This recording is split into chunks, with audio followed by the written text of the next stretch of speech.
Hi, this is another Booktube channel. I'm Nick, and today I'll be reviewing the 1992 Stephen King novel, Dolores Claiborne.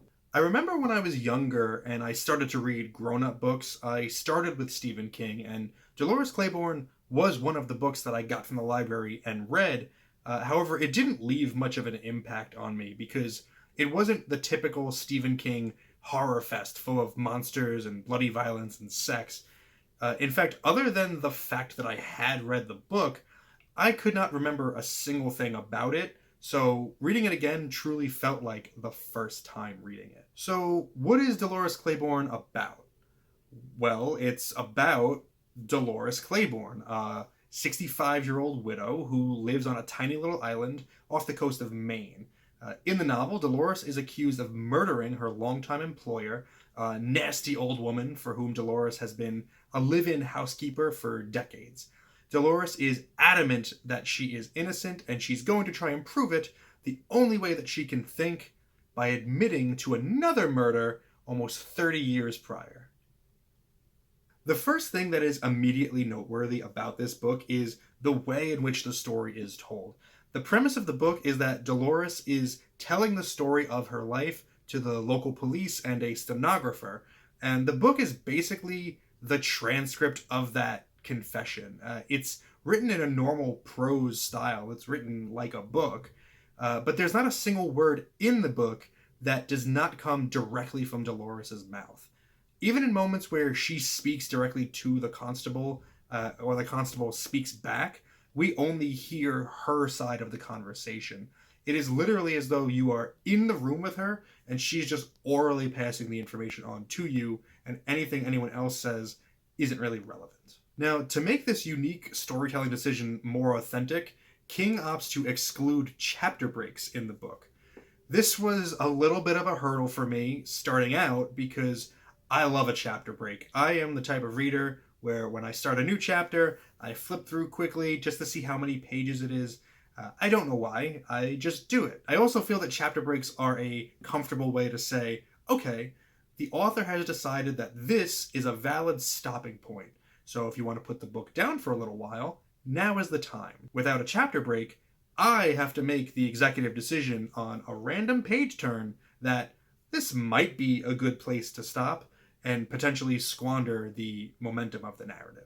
Luckily, this is not a problem for long, as once the story starts to pick up around 100 pages in, I didn't want to put this book down at all. The lack of chapter breaks ended up being a blessing because I never wanted Dolores to be interrupted while she was telling her story. In the beginning, you may find yourself asking, why is she telling us all of this?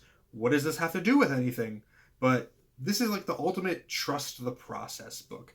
Trust that Stephen King knows how to tell a story and that everything will fit together in the end. Nevertheless, I did kind of keep second guessing him throughout the book. While there are no chapter breaks, there are clear moments in the story where Dolores shifts topics, and I always found myself thinking, well, where is she going to go now? And after a certain point, I thought, where can she possibly go from here? And around the 300 page mark, I was reading what I thought would be the climax of the book, and when it ended and I still had 100 pages left, I thought, but that's it. What else is there?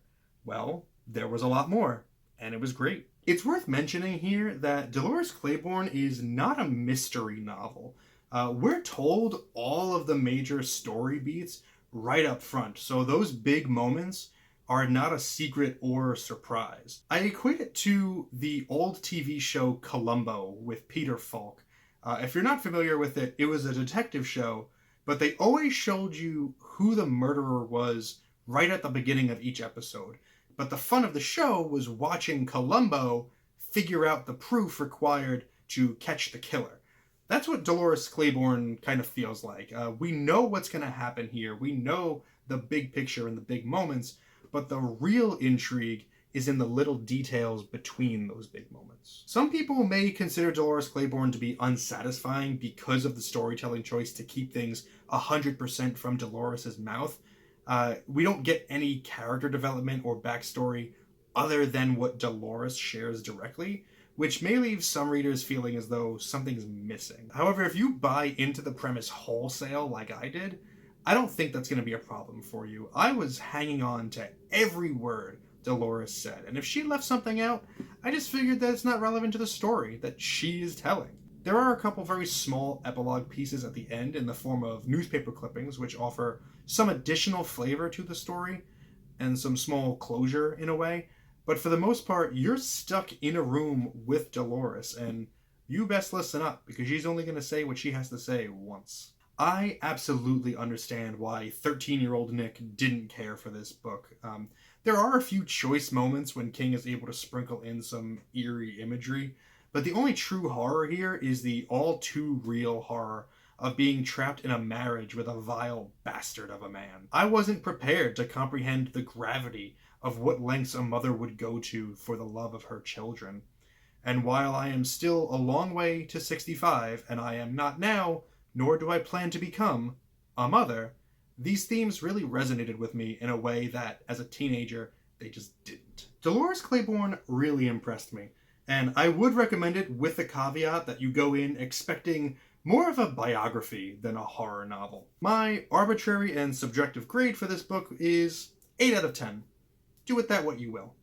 If you've read Dolores Claiborne, let me know what you thought about it in the comments. Thanks for spending some time with me today, but now it's time to get back to reading.